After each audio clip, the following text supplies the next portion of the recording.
Hello and welcome, friends, to another episode of Mysteries and Discoveries with Dr. Dose. I am your host, Dr. Dose. Thank you for joining me for a new adventure today. We will be discussing the Headless Men Valley of Canada. Please come along for the adventure. This story is about the Nahanni Valley Range of Canada. The Nahanni Valley is located in the far northwestern territories of Canada. Canada's Northwestern Territory is an area that is virtually uninhabited. There's a small population of about 50,000 people residing within its vicinity. It is absolutely wild. There are dense forests, wild rivers, huge mountains, and home to very large animals like grizzly bears, caribou, moose, bald eagles, just to name a few.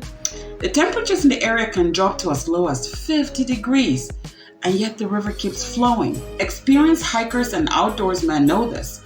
They all have a deep understanding that this is an area that is extremely dangerous and unsafe to go exploring.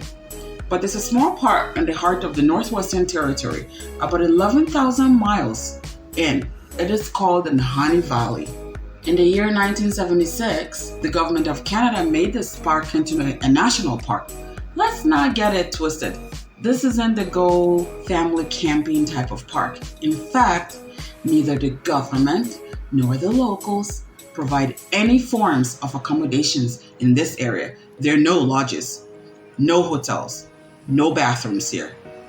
To do you one better, there are no roads. Basically, to make it here, you either arrive by air, fly down, don't ask me, I wouldn't know how, and rivers. And if you can survive the wild rapids, or by the good, extremely hard and strenuous hiking by foot. For the few that have made it into this area, they will tell you this. This is one of the most beautiful places on earth, simply because it is untouched by man. The sights here are simply breathtaking. In the pictures I've seen, it is everything. That being said, we do know that this area is said to be haunted. The last thousands of years, a few native tribes that attempted to settle there just simply vanished overnight. For example, the Nahanni tribe settled there, and overnight they were just gone, leaving behind their food, shelter, and all their supplies. Other native tribes that tried to live there fled, claiming white demons and wahilas, some wild wolves, and other strange beings who were stalking them. Now, white demons, ghosts, and wahilas chasing and stalking the Native American tribes that attempted to live here is one thing. Other stranger occurrences will begin to take place in the 1900s. Well, with 1900s because this is when we started being able to document it properly. In 1904, three brothers, Frank, Charlie, and Willie McLeod, traveled from Fort Laird, Edmonton, Alberta, to the Nahanni Valley. They heard of gold prospects and they decided, hey, what have we got to lose? The three brothers gathered supplies and headed out to the Nahanni Valley. They traveled basic primitive gear, and before you would know it, they had covered hundreds of miles by train, sled dogs, boats, and even foot during a very numbing cold winter. Until they approached the Flat River, they decided to camp the night at the bank of the Flat River. The McLeod brothers had some mining experiences, so they brought with them some sluices, which they then placed in the river to see what they could find. Sluices, guys, are metal funnel-like containers used to mine and trap gold pieces in water. Well, they broke, and what do you know? In the morning, they found gold in their sluices. This also meant that they had reached Gold Creek. They placed these sluices daily until their containers were full to the brim. So they made their way home. They rode their canoes on the Flat River on their way back, but the river rapids were so aggressive, the rapids flipped their boat over and even broke it into pieces. Naturally, a lot of the gold sank, but due to sheer luck, their efforts were rewarded that year, and they returned to their home in Fort Laird with gold in hand. Some gold, but not as much as they acquired, before leaving. Naturally, these brothers were not satisfied with little gold they brought back. They decided to make a second expedition into the Nahanni Valley. They discussed heading back to the Nahanni Valley But their brother Charlie felt different about returning there. He felt those rapids in the second canyon were too close for comfort. One experience was enough for him, so he opted out. So in 1905, a good friend named Robert Wire decided to join Frank and Willie and return to Nahanni Valley and find more gold. They made their way into the valley successfully. This time, something happened. They never returned.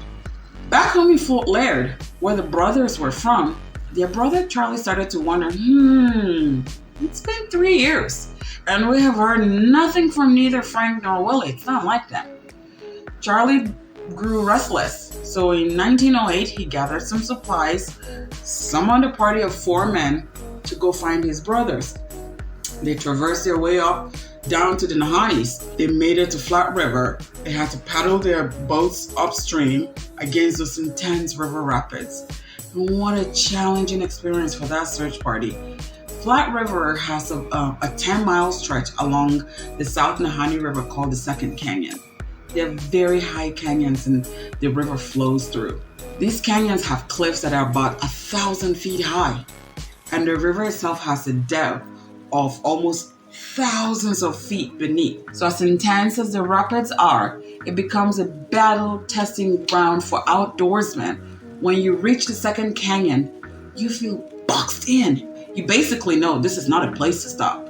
There's no safety here. If your boat were to capsize, you must paddle your way out carefully through this tight, aggressive tunnel. Something also very eerie about the second canyon is there are these caves in those high cliffs. And because they're very, very high above the ground, again, this is not a place that has been visited by man or has been explored.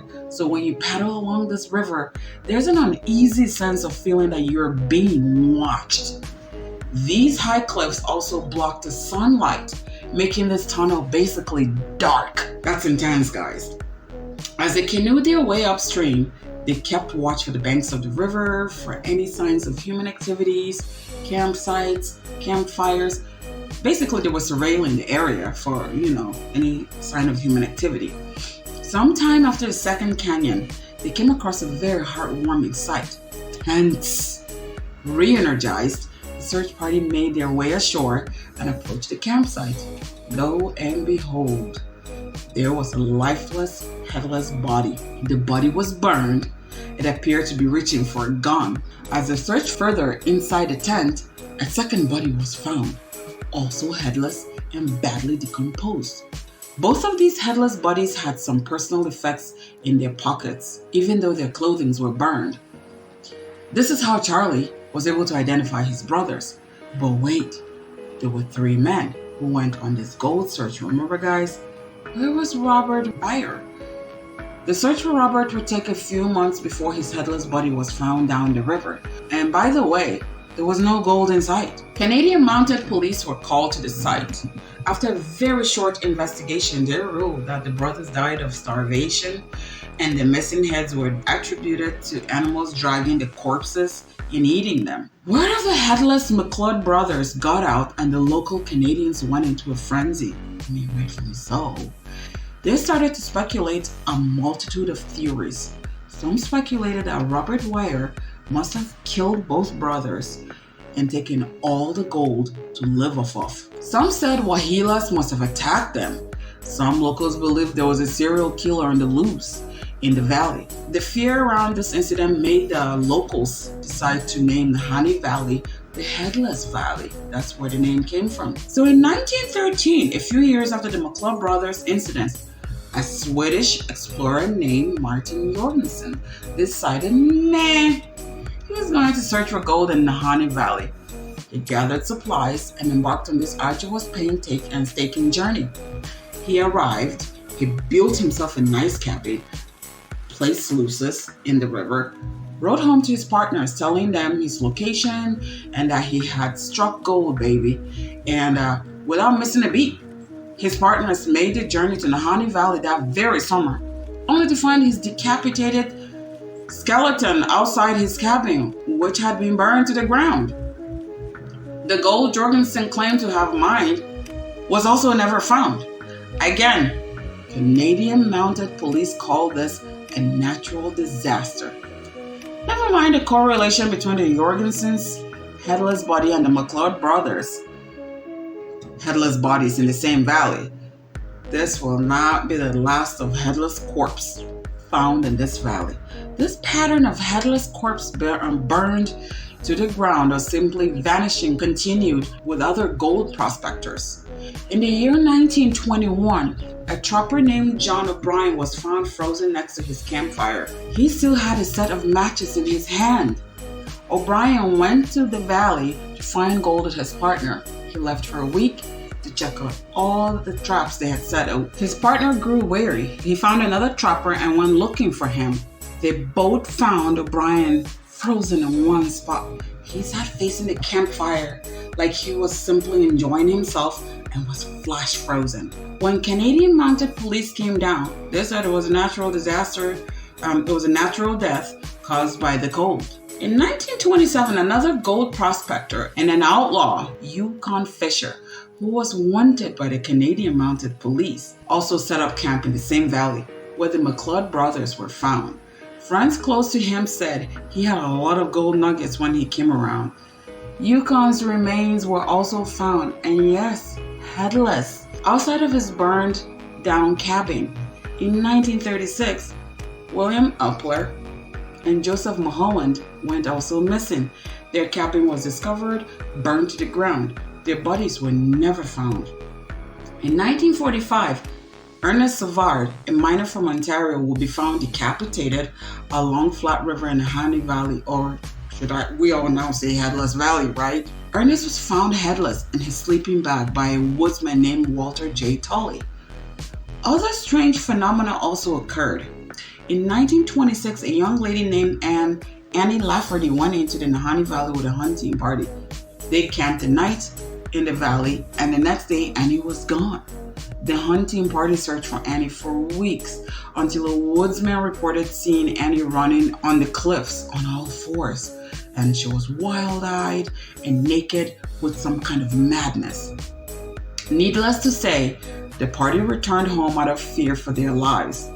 One has to wonder what kind of evil is responsible for these deaths, disappearances, and heinous decapitations of so many different people. Bottom line here is there's evil lurking in this place. We don't know the source. Friends, my question to you is, do you feel it's an ancient curse, Wahilas, or some violent killer on killing spree? Or hey, aliens? My opinion simply is, it's the White Walkers. Again, thank you for joining me, Dr. Dose, for Mysteries and Discoveries with Dose. Namaste.